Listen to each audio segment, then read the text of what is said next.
Michelle O'Byrne, thank you for joining Stateline. Thanks for having me. It's been a whirlwind 10 days. You were Speaker with no election in sight, and now you've resigned from politics. What's it been like for you? Look, I think it's the absolute right decision for me, but the last 10 days have been a lot. They've been a lot for everyone in this parliament, a lot for everyone in Tasmania. Nobody anticipated such an early election, and we now have to make the best of it. I think it's probably better for the party that they move on with a new generation of MPs, and it's the right time for me to think about what my very last career in life might be. Let's start with the last 10 days. Did the no confidence motion moved by Opposition Leader Dean Winter, did that catch you by surprise? I don't attend, as Speaker, I don't attend the strategy meetings of the Labor Party, so I became aware of the no confidence motion when everyone else did, when Mr Winter referred to it in his reply to the budget. I think that it was an interesting move because we'd only had, the last few weeks of saying that we weren't going to bring confidence in the government, but the budget certainly changed things on the floor of the House, and you could, from the Speaker's chair, you could sense that change in the room. That was quite significant. Do you think moving that no confidence motion was the right move? I'm not in a position to reflect on things. I'm still technically the Speaker of the House until the next one is appointed. So I'm not really supposed to reflect on votes at the House, but I think people will look at the events over the last 2 weeks or 10 days and form their own views on everyone's behaviour and actions during that time, and potentially including mine. Do you think Dean Winter overreached or acted too soon? Look, that's a matter for the Labor Party caucus to decide about what their strategy was and what they were looking to achieve. When you say Parliament needs to behave differently, what do you mean by that? When oppositions of the day, and I've been in government, and the Liberal Party moved a want a confidence motion in me once. If oppositions of the day know what the final outcome is, that a want of confidence motion necessarily means the end of government and election, I think we need to approach it a little bit differently. This has been the first time that that's been utterly clear. I'm not sure that we truly understand the nature yet of what minority parliaments look like. And everyone has spoken about minority parliaments, great, isn't it wonderful, we can work collaboratively. And everyone says that. But you actually need to then do that if minority governments are going to work in the future. I was part of a minority government from 2010 to 2014. We didn't have, when it talks about the alliance with the Greens, we did not have an agreement with all of the Greens. We had an agreement with a couple of them, 3 of them. So we didn't know every day whether or not the government would stand or fall. And it meant that we had to work with the Greens in their position, but also with the Liberal opposition. So when we knew that the Greens weren't going to support something, we had to have the Liberal Party on side. There are lessons that should have been learnt from that. On your casting vote, you were under some public pressure, including from former Premier Peter Gutwein, to use that casting vote to vote down the no confidence motion. Did that weigh heavily on you? Absolutely. I did quite a bit of research into the role of speakers and particularly the role of a casting vote. And historically, casting votes shouldn't be used to end a conversation or to bring down a government. That's not the case in Tasmania with smaller parliaments and potentially minority parliaments. It's not been how it's worked. If I had not been made Speaker, I would have been on the floor and the government would have lost by 2 votes, not by 1 casting vote. And that's the reality of this minority parliament. So it's easy to say that I could have done something differently. In reality, I couldn't do anything different. I'm a member of the Labor Party. It was made clear to everyone when I took the Speaker's role that I would always cast my vote with the Labor Party. As the Speaker before, cast every one of his votes with the Liberal Party.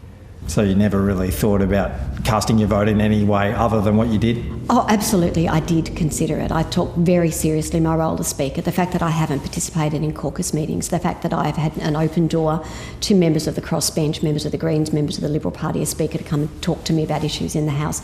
I take that role incredibly seriously.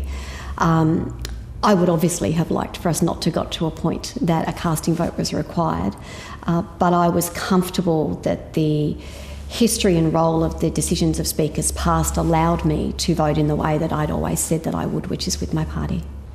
You entered federal politics in 1998 as the member for Bass. How's politics in general changed since then? Politics has always been an argument of ideas and a debate and fierce debates, and it absolutely should be. We should be in that room passionately arguing for the things that we agree and disagree with. We should be out in the community putting those cases. But politics has become a lot nastier over years. I reflect not on the term that's just finished in Parliament, but the one before, which was probably the most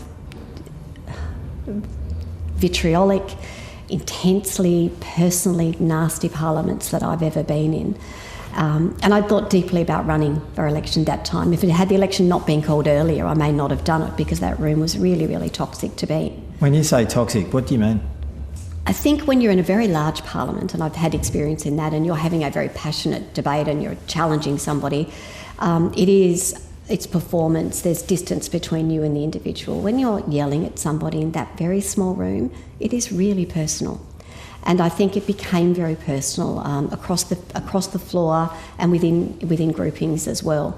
And I think that doesn't work. You've been in state and federal parliaments for more than 20 years. What's been your career highlight? I've been able to do many, many fortunate things. I think in terms of my own personal achievement, I was passionate about reproductive rights and the changes that we made here were nation leading. I'm incredibly proud of that. But I think day to day is when it actually makes a difference. The person who comes to your office that doesn't have somewhere to sleep that night, the person who is simply trying to navigate their way through what seems to them to be insurmountable issues, but you're able to assist them and work with them to make their life work better. Everyone recognises that you're extremely loyal to the Labor Party. Was that loyalty tested in 2021 when your brother David O'Byrne, the now independent member for Franklin, was removed from the Labor caucus over allegations of inappropriate behaviour? I love my brother desperately. Our family is incredibly loyal and fierce to each other, and with each other, to be fair.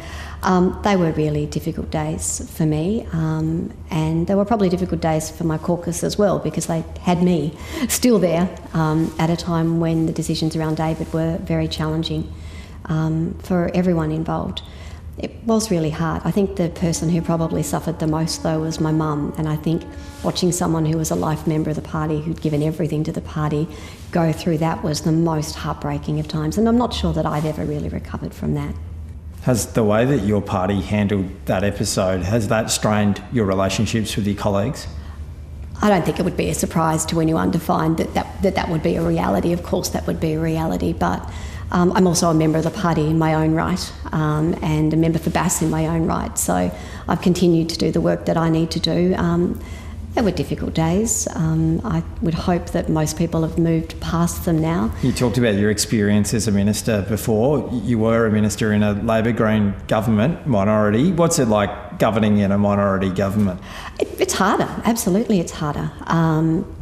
During that time, it's no secret that the Greens would remove themselves from certain cabinet decisions that they weren't prepared to support. That meant we didn't have the numbers on the floor. It meant we had to work with the Liberal Party. So going all that full circle back towards what does minority government look like? It looks like the ability to collaborate with people. We can't just be in it to win. We can't just be in it to score the points on the day. We have got to find ways to capitalise on the things that we do agree with. How does the way politicians think about minority governments need to change, given that increasing likelihood that we do end up in a minority situation again going forward? I don't think they necessarily need to change, and you should campaign for majority government. You should, if you believe in the things that your party stands for, you should be out there saying we can only really deliver our mandate when we're sure about the numbers in the House. When you are faced then with not getting the numbers in the House, then you do need to look at where you can find common ground.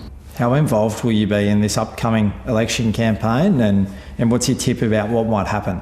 I always believe that Tasmania is served better with a Labor government, so I'll be out there doing a little bit of door knocking for candidates, but it is important that I step back a little and let those candidates, pursue that themselves. What's next for you without politics? I don't know. A little bit of time to reflect on what I want to do.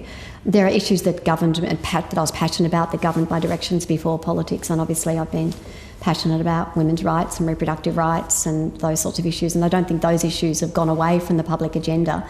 So maybe somewhere in that space, but I'll see what opportunities come forward for me as well. It may be that people think that I should go quietly off into retirement, and maybe that's what I'll do, but we'll see what opportunities come forward. I don't think my voice is ready to be silenced yet, though. Michelle O'Byrne, thank you for joining Stayline. Thank you for having me.